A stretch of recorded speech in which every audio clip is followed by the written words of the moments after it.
Middle east में एक बार फिर बारूद की बू आने लगी है। समंदर में युद्धपोत तैनात है, आसमान में लड़ाकू विमान गश्त कर रहे हैं और दुनिया की सबसे बड़ी ताकत अमेरिका ने ईरान को फिर खुली धमकी दे दी है। जी हाँ, डोनाल्ड ट्रंप ने एक ऐसी तस्वीर पोस्ट की है जिसने पूरी दुनिया की चिंता बढ़ा दी है। एक तस्वीर, लेकिन उसके पीछे छिपा संदेश उतना खतरनाक है कि अब सवाल उठने लगे हैं क्या मिडिल ईस्ट में फिर से युद्ध शुरू होने वाला है। सोशल मीडिया पर पोस्ट की गई उस तस्वीर में ट्रंप एक युद्धपोत पर खड़े दिखाई दे रहे हैं। सिर पर कैप, पीछे तूफानी समंदर, आसमान में चमकती बिजली और समुद्र में दिखाई देते कुछ ईरानी जहाज। लेकिन सबसे ज्यादा चर्चा उस तस्वीर पर लिखी एक लाइन की हो रही है और वो लाइन है, दिस इज द काम बिफोर द स्टॉर्म, यानी ये तूफान से पहले की शांति है। अब सवाल ये है कि ट्रंप किस तूफान की बात कर रहे हैं। क्या वो ईरान को सीधी चेतावनी दे रहे हैं? क्या अमेरिका फिर एयर स्ट्राइक की तैयारी कर रहा है? और क्या हॉर्मुज से लेकर तेहरान तक एक बार फिर मिसाइलों की आग भड़कने वाली है? दरअसल ये पोस्ट ऐसे समय पर आई जब अमेरिकी मीडिया में लगातार ऐसी रिपोर्ट सामने आ रही हैं कि ट्रंप प्रशासन ईरान के खिलाफ नए सैन्य ऑपरेशन पर चर्चा कर रहा है। न्यूयॉर्क टाइम्स की रिपोर्ट के मुताबिक व्हाइट हाउस के अंदर शीर्ष सैन्य योजनाकारों और सुरक्षा अधिकारियों के साथ कई दौर की बैठकें हो चुकी हैं। इन बैठकों में चर्चा हो रही है कि अगर कूटनीतिक बातचीत फेल होती है तो अमेरिका आगे क्या कदम उठाएगा। सूत्रों का कहना है कि इस बार ट्रंप सिर्फ सीमित कार्रवाई नहीं बल्कि स्ट्रेटेजिक प्रेशर ऑपरेशन पर विचार कर रहे हैं, यानी ऐसे हमले जो सीधे ईरान की सैन्य क्षमता और तेल आपूर्ति नेटवर्क को निशाना बना सकते हैं। सबसे दिलचस्प बात यह है कि ट्रंप की हालिया पोस्ट में अमेरिकी नौसेना को जिस तरह दिखाया गया, उससे ये संकेत भी मिल रहे हैं कि अगर कोई सैन्य कार्रवाई होती है तो उसकी अगुवाई इस बार अमेरिकी नेवी कर सकती है। और इसकी सबसे बड़ी वजह है हॉर्मुज स्ट्रेट। जी हाँ, वही हॉर्मुज स्ट्रेट जहां से दुनिया के लगभग 20% तेल व्यापार की सप्लाई गुजरती है। यानी अगर हॉर्मुज स्ट्रेट रुकता है तो दुनिया की अर्थव्यवस्था हिल सकती है। इस समय हालात ऐसे हैं कि हॉर्मुज लगभग युद्ध क्षेत्र में बदल चुका है। अमेरिकी नौसेना लगातार वहां गश्त कर रही है। अमेरिका का विशाल aircraft carrier US Gerald R Ford भी इलाके में तैनात किया गया था। दूसरी तरफ ईरान ने भी साफ संकेत दे दिए कि अगर उस पर दबाव बढ़ाया गया तो वो इस समुद्री रास्ते को पूरी तरह नियंत्रित कर सकता है। और यही वजह है कि तेल बाजार में बेचैनी लगातार बढ़ रही है। कच्चे तेल की कीमतों में उछाल देखा जा रहा है। एशियाई और यूरोपीय बाजारों में अस्थिरता बढ़ गई है क्योंकि दुनिया जानती है अगर हॉर्मुज बंद हुआ तो सिर्फ मिडिल ईस्ट नहीं बल्कि पूरी दुनिया आर्थिक संकट में फंस सकती है। लेकिन सवाल सिर्फ तेल का नहीं है, ये लड़ाई अब प्रतिष्ठा, ताकत और वैश्विक दबदबे की भी बन गई है। डोनाल्ड ट्रंप इस समय भारी राजनीतिक दबाव में है। चीन यात्रा से उन्हें उम्मीद के मुताबिक सफलता नहीं मिली। ईरान अब भी अपनी शर्तों पर अड़ा हुआ है। रूस खुलकर अमेरिका की रणनीति पर सवाल उठा रहा है और चीन लगातार संवाद और संतुलन की बात कर रहा है। ऐसे में ट्रंप अब खुद को कमजोर दिखाना नहीं चाहते। यही वजह है कि उनकी भाषा लगातार आक्रामक होती जा रही है। हाल ही में फ्रेंच ब्रॉडकास्टर को दिए गए इंटरव्यू में ट्रंप ने कहा, अगर जल्द शांति समझौता नहीं हुआ तो ईरान के लिए बहुत बुरा समय आने वाला है। ये सिर्फ एक बयान नहीं था बल्कि एक रणनीतिक संदेश था। एक ऐसा संदेश जिसे तेहरान, मॉस्को, बीजिंग और पूरी दुनिया ने बहुत ध्यान से सुना। लेकिन सवाल ये है कि क्या अमेरिका वास्तव में युद्ध चाहता है? व्हाइट हाउस के अंदर इस मुद्दे पर मतभेद बताए जा रहे हैं। पेंटागन के कुछ अधिकारी मानते हैं कि ईरान पर और ज्यादा दबाव बनाने की जरूरत है। उनका कहना है कि अगर अभी सख्ती नहीं दिखाई गई तो तेहरान और ज्यादा आक्रामक हो जाएगा। लेकिन दूसरी तरफ कई अधिकारी चेतावनी दे रहे हैं कि एक और युद्ध अमेरिका को भारी पड़ सकता है।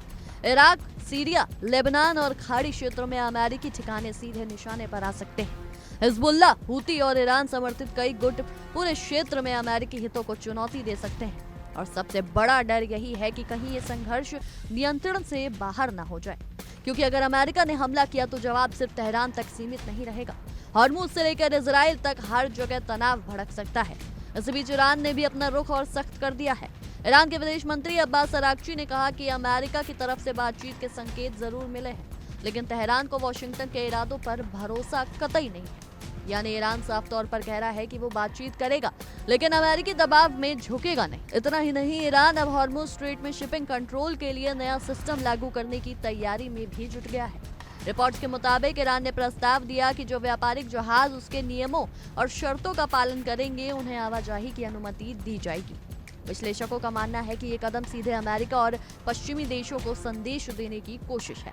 यानी ईरान दिखाना चाहता है कि हॉर्मुज पर असली नियंत्रण उसी का है। और यही बात वॉशिंगटन को सबसे ज्यादा परेशान कर रही है, क्योंकि अमेरिका जानता है कि अगर हॉर्मुज पूरी तरह अस्थिर हुआ तो तेल की कीमतें रिकॉर्ड स्तर तक पहुंच सकती हैं, महंगाई बढ़ सकती है, वैश्विक सप्लाई चेन टूट सकती है और इसका असर सीधे अमेरिकी चुनावों पर पड़ेगा। ट्रंप पहले से ही बढ़ती महंगाई और आर्थिक दबाव को लेकर आलोचनाओं का सामना कर रहे हैं। रिपब्लिकन पार्टी के भीतर भी चिंता बढ़ रही है कि अगर मिडिल ईस्ट संकट लंबा खिंचा तो इसका राजनीतिक नुकसान हो सकता है। यानी ट्रंप इस वक्त दो मोर्चों पर लड़ रहे हैं, एक तरफ ईरान, दूसरी तरफ घरेलू राजनीति। और शायद यही वजह है कि उनकी रणनीति लगातार बदलती नजर आ रही है। कभी वो बातचीत की बात करते हैं तो कभी खुलेआम धमकी देते हैं, कभी डिप्लोमेसी की बात करते हैं तो कभी युद्धपोतों की तस्वीरें पोस्ट कर देते हैं। लेकिन इस पूरी कहानी का सबसे खतरनाक पहलू ये है कि अब हालात सिर्फ अमेरिका और ईरान तक सीमित नहीं रहे। रूस लगातार ईरान के करीब दिखाई दे रहा है। चीन भी तेहरान के साथ अपने आर्थिक और रणनीतिक रिश्ते मजबूत कर रहा है। और यही वजह है कि अमेरिका को डर है कहीं मिडिल ईस्ट का ये संकट एक बड़े वैश्विक शक्ति संघर्ष में ना बदल जाए, क्योंकि अगर अमेरिका और ईरान आमने सामने आए तो उसके असर सिर्फ मिडिल ईस्ट तक सीमित नहीं रहेंगे। तेल बाजारों से लेकर शेयर बाजार तक, डॉलर से लेकर वैश्विक व्यापार तक हर जगह भूचाल आ सकता है। दुनिया पहले से ही यूक्रेन युद्ध, ऊर्जा संकट और आर्थिक मंदी के डर से जूझ रही है। ऐसे में मिडिल ईस्ट में एक और बड़ा युद्ध पूरी वैश्विक व्यवस्था को हिला सकता है। और यही वजह है कि इस समय दुनिया की नजर सिर्फ ट्रंप पर नहीं बल्कि तेहरान पर भी टिकी हुई है। क्या ईरान बातचीत का रास्ता चुनेगा? क्या अमेरिका पीछे हटेगा? क्या हॉर्मुज में तनाव कम होगा, या फिर दुनिया एक और बड़े युद्ध की तरफ बढ़ रही है? फिलहाल जवाब किसी के पास नहीं है, लेकिन इतना जरूर साफ है कि ट्रंप की वो एक तस्वीर जिसे कई लोग सिर्फ सोशल मीडिया पोस्ट समझ रहे थे, असल में एक बहुत बड़ा राजनीतिक और सैन्य संदेश बन चुकी है। एक ऐसा संदेश जिसने पूरी दुनिया को फिर से युद्ध के डर में डाल दिया है। और सबको इंतजार है उस अगले कदम का जो तय करेगा कि मिडिल ईस्ट में शांति बचेगी या फिर बारूद का तूफान सब कुछ अपनी चपेट में ले लेगा। बहरहाल इसी मुद्दे पर देखिए हमारे सहयोगी आशीष पांडे की ये खास पेशकश। तो क्या ईरान अब घुटने टेक देगा? तो क्या ईरान अब झुक जाएगा? तो क्या ईरान अब गिड़गिड़ाएगा? क्योंकि इतिहास गवाह है, ईरान इतनी आसानी से हार नहीं मानता।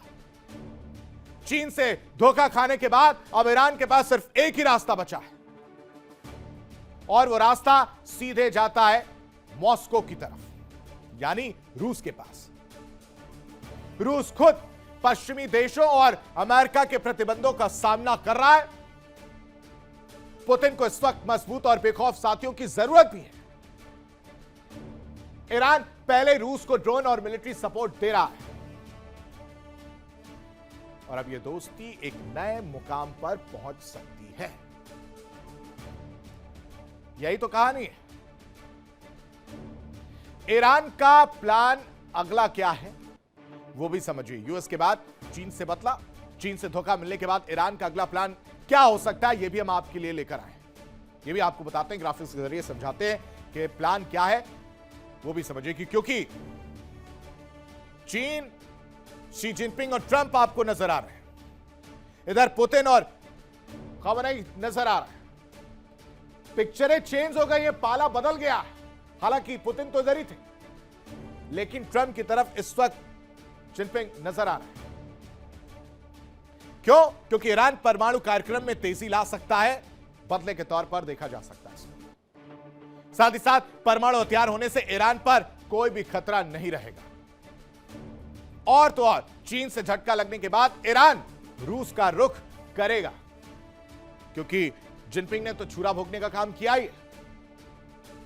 यूक्रेन युद्ध के लिए रूस को ड्रोन और मिसाइलों की आपूर्ति बढ़ाता हुआ नजर आएगा। इसके अलावा ईरान बदले में रूस और आधुनिक रूसी लड़ाकू विमान नेगा, ये लड़ाकू विमान जो है वो देता हुआ नजर आएगा। ये भी एक कहानी है।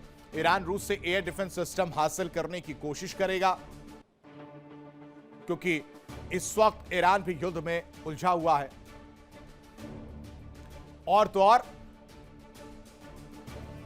ईरान अभी तक जो ईरान है, ईरान समंदर और सरहद पर अमेरिका और इजराइल जैसी बड़ी ताकतों से अकेला लोहा ले रहा है, जिसमें उसे रूस और चीन का सिर्फ पर्दे के पीछे से साथ मिल रहा था। और अब मिडिल ईस्ट की राजनीति में एक बड़ा उलटफेर देखने को मिल रहा है, क्योंकि अमेरिका के सबसे करीबी गल्फ पार्टनर सऊदी अरब ने ईरान को सुरक्षा की गारंटी देने के लिए हाथ आगे बढ़ा दिया।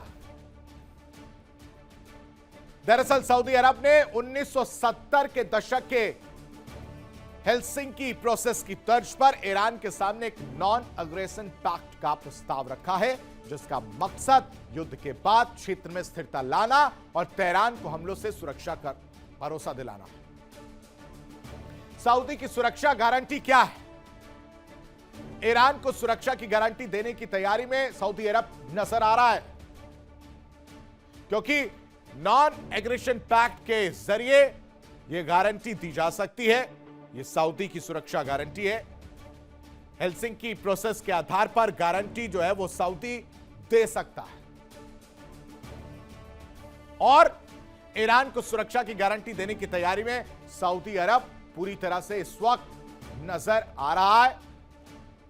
कोशिश यही है, लेकिन ये दे पाएगा या नहीं दे पाएगा, ये बड़ा सवाल है। नॉन एग्रेशन पैक्ट के जरिए ये पूरी गारंटी जो है वो दी जा सकती है, और उम्मीदों भरी नजरों से जो है इस वक्त ईरान सऊदी की तरफ देखता हुआ नजर आ रहा है, हेलसिंकी प्रोसेस के आधार पर, जो मैं पहले ही आपको बता चुका हूं। तो क्या सुरक्षा की गारंटी दी जाएगी, और क्या सऊदी के भरोसे ईरान रह सकता है? क्योंकि जब गल्फ कंट्रीज पर हमला हो रहा था तो कहां कहां हमला किया गया ये आपको पता है। किसी को नहीं बख्शा गया, हर जगह हमला किया गया, यह कहकर कि अमेरिकी नेवल बेस जो है वहां पर बनाए गए, यह कहकर कि अमेरिका की मदद करने का काम ये गल्फ कंट्रीज कर रही। साथ ही साथ हॉर्मूज के लिए नया प्रोटोकॉल भी जारी किया गया, वो आप समझिए। नया प्रोटोकॉल क्या जारी किया गया ईरान की तरफ से? ये स्ट्रेट ऑफ हॉर्मूज आपको नजर आ रहा होगा, मान की खाड़ी और पर्शियन गल्फ आपको नजर आ रहे हैं। ईरान ने PGCSA नाम की नई संस्था जो है वो बनाई। अब यह संस्था कैसे काम करी वो समझिए। दस्तावेज में 40 से ज्यादा सवाल जो है वो शामिल किए गए। PGSA जो संस्था है उसका एक दस्तावेज है, उसमें 40 से ज्यादा सवाल बनाए गए हैं। जहाज का नाम और पहचान नंबर जो है वो बताना होगा कि कौन सा आप शिप ले जा रहे हैं और उसका नंबर क्या है, वो आपको उन सवालों के उत्तर के तौर पर या जवाब के तौर पर आपको लिखना होगा और बताना होगा। यह नया प्रोटोकॉल है ईरान की तरफ से, क्योंकि स्ट्रेट ऑफ हॉर्मूज पर नाकाबंदी जो है वो इधर से भी और इधर से भी, और उसको विकल्प के तौर पर या इस परेशानी का समाधान निकालने के तौर पर यह नया प्रोटोकॉल वाली कहानी जो है वो लिखी जा रही है। क्योंकि जहाज का नाम और पहचान नंबर बताने से यह पता चलेगा कि किस कंट्री का शिप है, कि किसी दुश्मन कंट्री का तो नहीं। साथ ही साथ पुराने नाम और मालिकों, साथ ही साथ क्रू की भी जानकारी देनी होगी, और कार्गो और पूरे रूट का विवरण देना होगा कि क्या आप उसमें ले जा रहे हैं, क्या कंटेनर हैं, क्या चीजें हैं, कौन से रूट से आप जा रहे हैं, उस पूरे रूट का विवरण लेखा जोखा आपको देना होगा। यह नया प्रोटोकॉल है, और इस प्रोटोकॉल के तहत ही अब शिप्स वहां से गुजर सकेंगी या नहीं गुजरेंगी, यह भी बड़ी बात है। इसके बाद ही IRGC जहाज को गुजरने की अनुमति देगा, यानी इस्लामिक रिवॉल्यूशनरी गार्ड कॉर्प्स वो अनुमति देगा जब आप इन सवालों का जवाब दे देंगे। उसके बाद वो कहेगा कि ठीक है, आपके जवाब जो है वो सेटिस्फैक्ट्री है, सेटिस्फाइड करते हैं जो आपने जवाब दिया है, और उसके बाद से अब आप वहां से जा सकते हैं। इस रिपोर्ट में इतना ही। आपकी इस विषय में क्या कुछ राय है, हमें कमेंट्स में जरूर साझा करें। तब तक के लिए देखते रहिए इंडिया डेली। देखिए इंडिया डेली 24/7 अब आपके स्मार्ट टीवी पर। इंडिया डेली मौजूद है सभी डिजिटल प्लेटफॉर्म पर लाइव और लगातार। इंडिया डेली 24/7 हर दिन राष्ट्र को समर्पित।